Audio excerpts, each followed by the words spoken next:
It's like a cannon, this little thing. Whoa!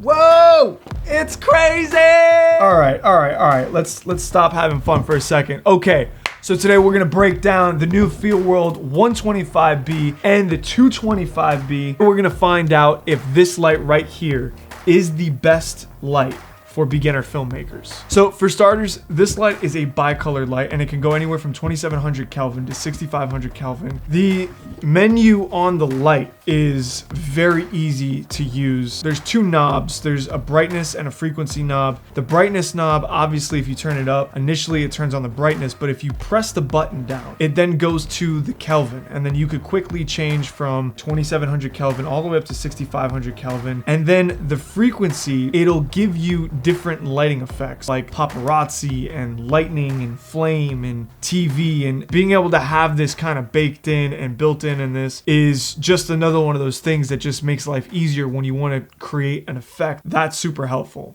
Getting into what's actually in the box, you have your Fieldworld frame and light right here. This is the 125B. You get the reflector dish, and then you get the power adapter.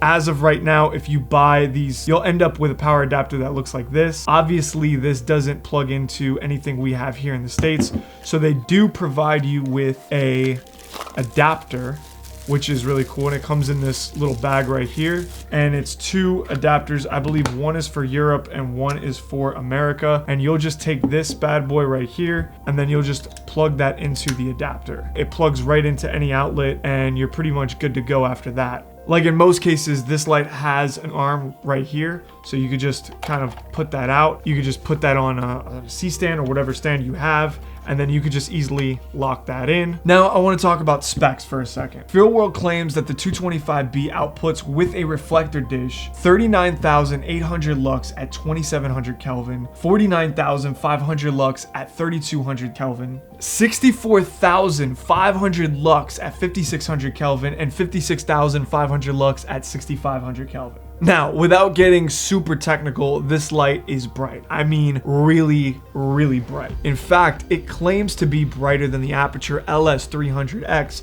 which retails for just under $1,000, while the 225B retails for $349, and its little brother 125B retails for $240. Me, myself, I have yet to do a test, like a side-by-side test, and get out a light meter and do all of that stuff. I'm more of a practical use kind of guy. I have taken these lights out on this MMA commercial. I gotta say that I wasn't missing anything. They were bright enough to handle pretty much every situation that I threw at them. Now, in my case, when I'm shooting documentaries, the 225B is strong enough to solve most of my needs for a film light. The 225B and the 125B are a great 1-2 punch, and for the price of $350 and $240, matching up against the 300D at $1,000, this light is very, very hard to beat.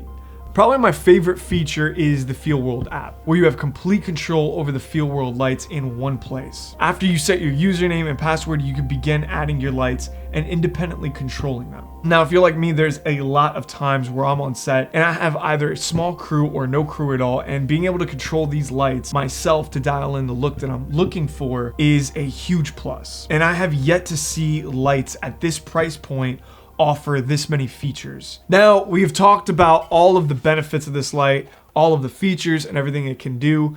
Now, I want to talk about the cons. My only concern is, can this light take a beating? That I don't know. I know that the frame doesn't feel as sturdy as the Aputure. This little button right here for the reflector dish, it feels a little bit like it could easily break. And getting the reflector dish on and off is a little bit tough. You kind of have to like really press it back and like put a little force into it. The only thing I can't really speak to is the build quality and how that's gonna hold up over the years. Now, in the grand scheme of things, it's really not that big of a deal. I don't think that that's going to make or break a lot of people's decision making when they're trying to buy this light. But it is something that you definitely want to consider when you are investing some money into your first light. The biggest question is, who is this light for?